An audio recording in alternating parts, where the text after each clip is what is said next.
He leído el artículo de opinión de Gerard Baker. La historia se repite en Irán.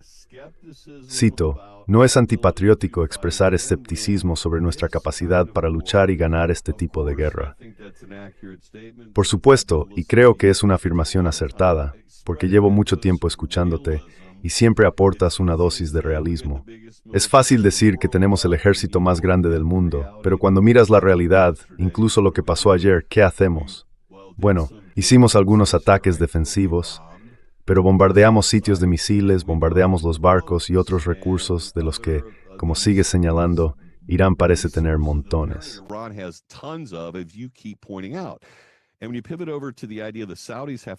Y cuando pasamos a la idea de que los saudíes tienen que pensar en esto, si no conseguimos algún tipo de acuerdo de paz, que parece que se está discutiendo, van a ver cómo atacan sus plantas desalinizadoras, van a ver cómo atacan su infraestructura.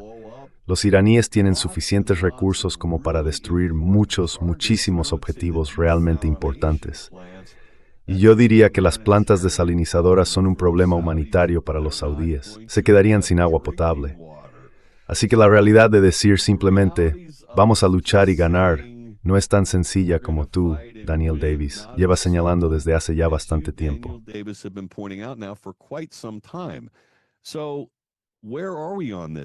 Entonces, ¿en qué punto estamos con esto? ¿Crees que Donald Trump está dispuesto a no insistir en una rendición incondicional, sino a seguir adelante y aceptar lo que parece ser al menos un marco de acuerdo ya alcanzado? Es decir, volver a abrir los puertos, reabrir el estrecho de Hormuz y luego hablar más a fondo sobre el programa nuclear. Eso es más o menos lo que tenemos esta mañana, aunque algunas partes dicen que sí y otras dicen que no.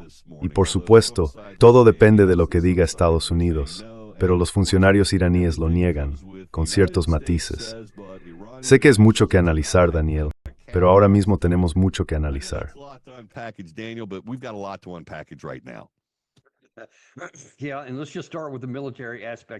Sí, empecemos por el aspecto militar. Esto es, sin duda, un problema militar imposible de ganar para Estados Unidos. No importa si miras las cifras para ver quién tiene más poder en el otro lado. La ventaja es abrumadoramente nuestra. Nuestro presupuesto el año pasado fue de $1 billón. El suyo fue de unos 12,000 millones, creo. Algo así. Apenas una fracción del nuestro. Por supuesto, su material es anticuado. No tienen mucho. Y todo eso, pero cuentan con lo necesario para defender el país. Nuestro problema militar es muchísimo mayor que el problema militar iraní, y cuesta incluso exagerarlo, porque entra en juego la geografía.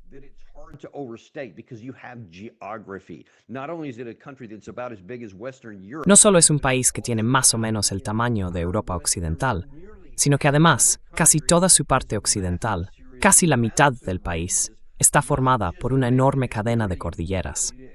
Eso hace que sea prácticamente imposible invadirlo por tierra, y por eso nunca llegamos ni siquiera a plantearnos enviar tropas terrestres.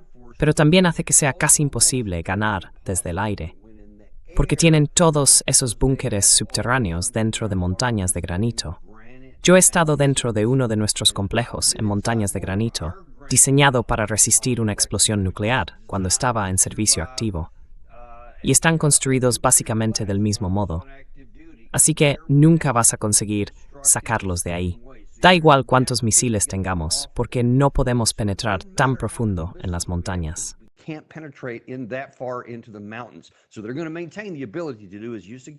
Así que van a mantener la capacidad de atacar, como decías hace un momento, plantas desalinizadoras, infraestructuras petroleras, energéticas, campos de gas, lo que sea, si reanudamos esta guerra. Y eso les da una enorme ventaja en las negociaciones, y lo saben perfectamente. Así que ahora estamos atrapados con la pregunta, ¿qué puede hacer el presidente Trump? Yo por supuesto sostengo que nunca deberíamos haber empezado esta guerra, pero lo hicimos, y ahora tenemos lo que tenemos. Entonces, ¿cómo vamos a salir de esto? Irán está diciendo, escuchad, queremos negociar un acuerdo. Este bloqueo y los ataques de los primeros 40 días han causado realmente mucho daño y sufrimiento en el lado iraní, y tienen muchas razones para querer ponerle fin. Pero no quieren tener que volver a pasar por lo mismo dentro de 6 meses o 9, o cuando nosotros e Israel estemos listos para atacar otra vez, desde su punto de vista.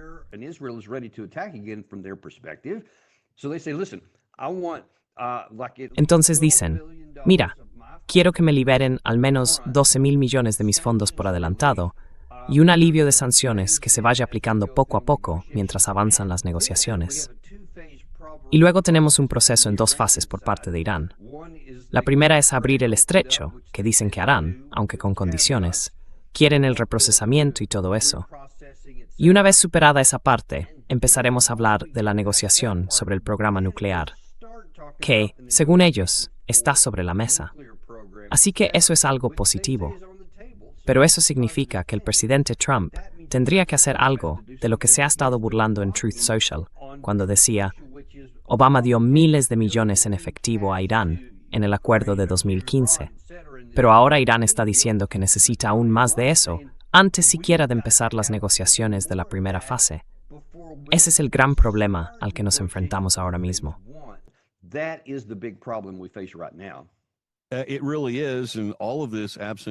Así es, y todo esto sin un cambio total de régimen, dejando a un lado si reciben algo de dinero por adelantado, lo cual sería, creo, una vergüenza para todos, o si se abre el estrecho y permitimos que sus puertos vuelvan a operar primero, lo que ayudaría bastante a aliviar este atasco en el transporte marítimo y todo lo que conlleva. Pero supongamos que eso ocurre. ¿Está Donald Trump dispuesto a aceptar menos de lo que ha estado prometiendo, con tal de salir de estos problemas que todos estamos sufriendo por el efecto dominó en la economía? Y creo que más importante aún, hay que reconocer que sin un cambio de régimen, que por supuesto implicaría todas las complejidades militares que acabas de mencionar y muchas más, los iraníes saben que en cualquier momento, de aquí en adelante, podrían volver a cerrar el estrecho de Hormuz. Ya lo han hecho antes, y saben perfectamente que pueden hacerlo otra vez.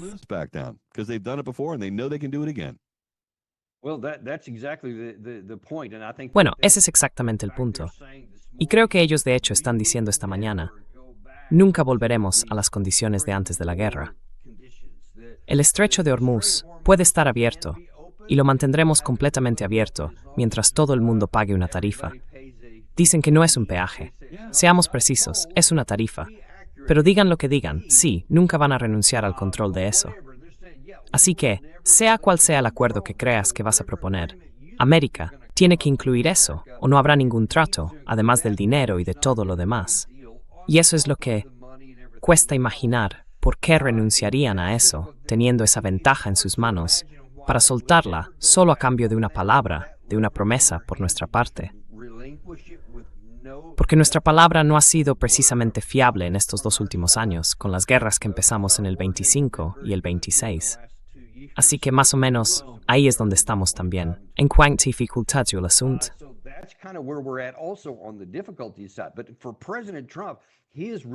Pero en el caso del presidente Trump, creo que ahora mismo se está metiendo en un lío aún mayor y lo está complicando más, porque sigue burlándose de cosas del acuerdo de Obama de 2015. Pero va a tener que hacer algo parecido, o no va a tener éxito, y su base lo sabe perfectamente. De hecho, creo que fue esta mañana cuando Jack Keane estaba diciendo, no haga un acuerdo, señor presidente. No lo haga, porque ellos no lo cumplirían, y cosas así. No hay confianza por ninguna de las 2 partes. Pero el problema es que va a tener que haberla, Brian, porque si no, estoy harto de pagar $95 por llenar el depósito de mi coche blanco. ¿Sabes lo que quiero decir? Y esto solo va a ir a peor si no conseguimos abrir este asunto bastante pronto.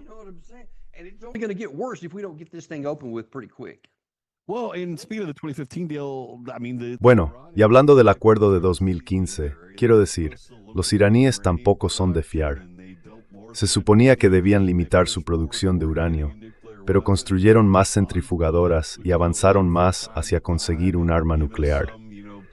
Hans Blix iba de vez en cuando y nos enviaba alguna carta con un tono muy duro, pero no pasaba nada y ellos seguían tranquilamente con lo suyo, además de seguir financiando organizaciones terroristas por medio de sus aliados. Así que el régimen es malvado y peligroso.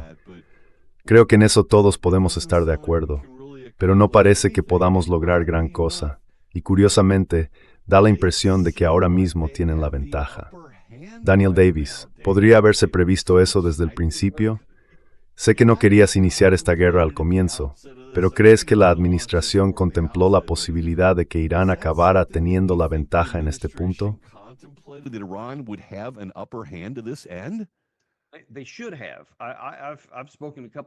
Deberían haberlo hecho. He hablado varias veces con Joe Kent después de que dimitiera de la oficina del director de Inteligencia Nacional y me confirmó que efectivamente el presidente fue informado por varias personas, altos cargos de inteligencia y del ejército, de que, si lanzaba un ataque, lo más probable era que Irán tomara el control del estrecho de Hormuz y quizá no lo soltara nunca. Otras personas le dijeron lo contrario, que no lo harían, o que si lo hacían, podríamos recuperarlo. Pero él escuchó a quienes le decían lo que quería oír, por desgracia. Y por eso acabamos metidos en esto. Ahora bien, discrepo un poco de la afirmación de que Irán siguió incumpliendo todas sus promesas y reprocesando, y todo eso.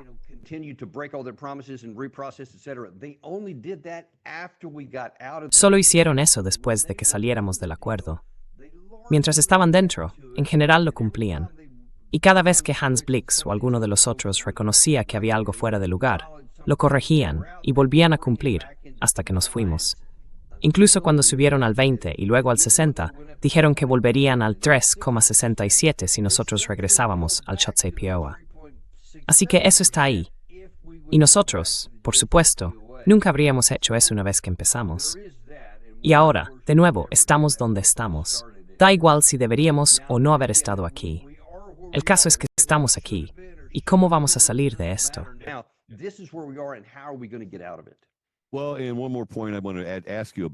Bueno, y hay otro tema del que quiero preguntarte, Daniel Davis, antes de despedirnos hoy. Toda esa idea de reunir a los distintos países árabes bajo un gran acuerdo de Abraham, me encanta la idea. En concepto, es preciosa. Todos pueden comerciar y convivir en paz. Nadie va a estar lanzando bombas unos contra otros, y cada uno mantiene su propio país. Perfecto. Pero ¿cuál es la probabilidad de que... Sé que los iraníes nunca aceptarían la paz con Israel, odian a Israel, quieren borrarlo del mapa. Pero los otros países árabes, que aún no se han sumado a los acuerdos de Abraham, van a dejar atrás su animadversión, su odio hacia la propia idea de que Israel exista.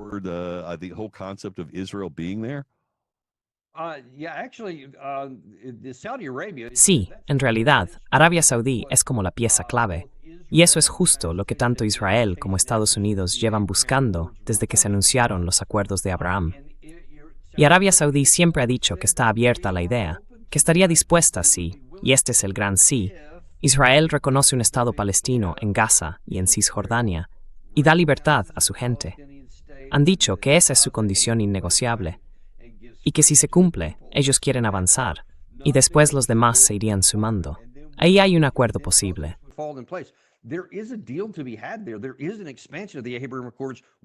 Hay una ampliación de los acuerdos de Abraham que podría traer mucha paz a la región, pero viene acompañada, según la posición política actual de Israel, de una especie de veneno.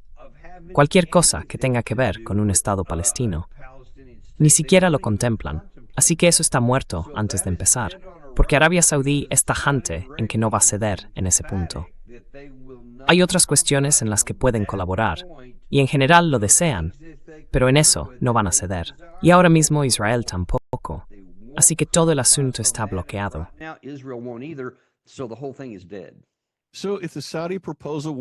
Entonces, si la propuesta saudí saliera adelante, y sé que es mucho pedir, se establecería un Estado palestino en las zonas de las que has hablado. Arabia Saudí se sumaría a la idea de los acuerdos de Abraham. ¿Eso arrastraría también a los demás países árabes? Esa concesión por parte de Israel funcionaría para todos los otros países, salvo, presumiblemente, los iraníes.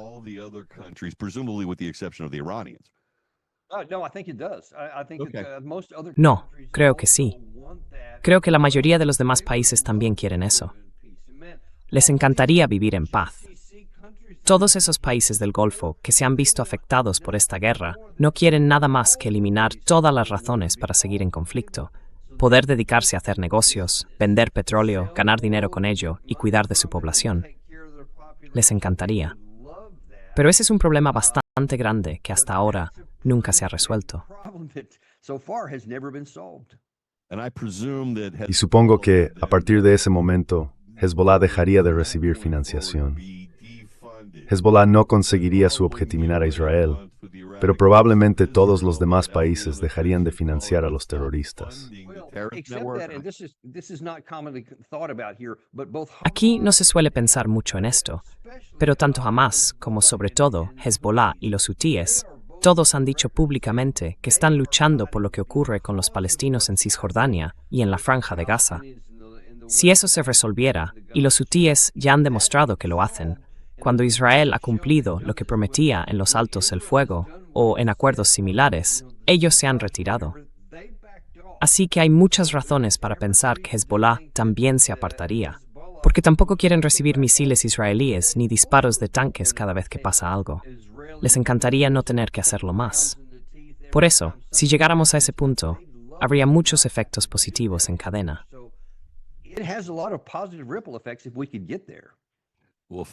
Lo sabremos algún día. Daniel Davis, en Deep Dive, cada martes aquí, en el programa matinal de 55 KRC a las 8:30. Puedes seguirlo durante la semana y escuchar todas las conversaciones que mantiene con otros. Gracias por tu tiempo, como siempre, Daniel Davis. Un placer, Brian. Nos vemos la próxima vez. Disfruta de la semana 842 55 KRC, la emisora de debate. Vamos a hablar sobre el seguro médico y cómo conseguirlo más barato. John Roman llega a continuación. No te vayas. Esto es 55 Hangren en iHeartRadio.